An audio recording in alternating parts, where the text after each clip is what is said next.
If you've ever wondered what the millionaires invest in to make money while they sleep, watch this video. I went from $40,000 in debt to a millionaire at 30, and today I am sharing 3 simple options you can use to start building your wealth like a rich person in a couple of minutes. Option number 1, now this is going to be the most complicated one, but it's actually so simple, it's going to blow your mind. You're going to be like, if this is the hardest one, then how have I not even been doing this? It is something called a 3-fund portfolio. Basically what you're looking to do when you invest like a millionaire is to diversify, not put all your eggs in one basket. Because as much as millionaires like to make money, they also love not to lose it. Diversification is one of the tools you're going to use to help you safeguard your investments. So instead of going out and buying a single stock and hoping that one company does well so that you can make money, instead you're going to buy something called an index fund. Well, actually 3 of them. And the best part about index funds is they're super low cost, which means you get to keep more money in your pocket because good investors pay attention to fees. That's why good investors avoid things like mutual funds. For this strategy, you would buy a US total market ETF or index fund,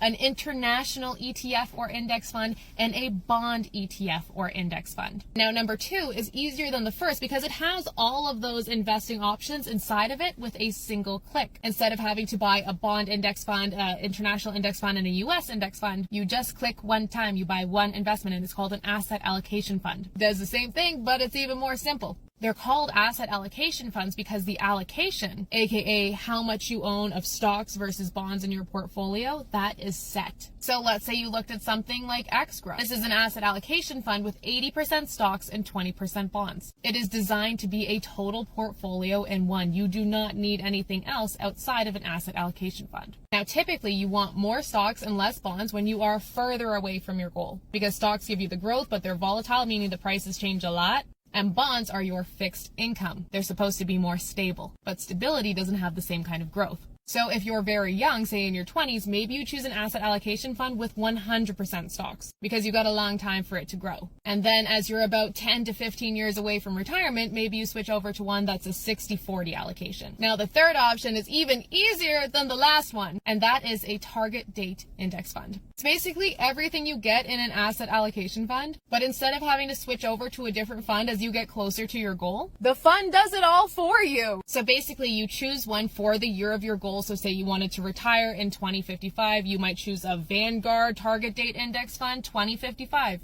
You buy that, you set up your automatic contributions to your account and the fund, and then you sit back and it literally does everything for you. Now, this is obviously just scratching the surface. You need to understand market cycles and psychology because even if you have the right investments, it's still possible for you to lose money if you don't actually understand what you're doing. So the next best step for you, if you want to continue learning, take my free Investing Masterclass. It's incredible. Grab your spot on our website under freebies.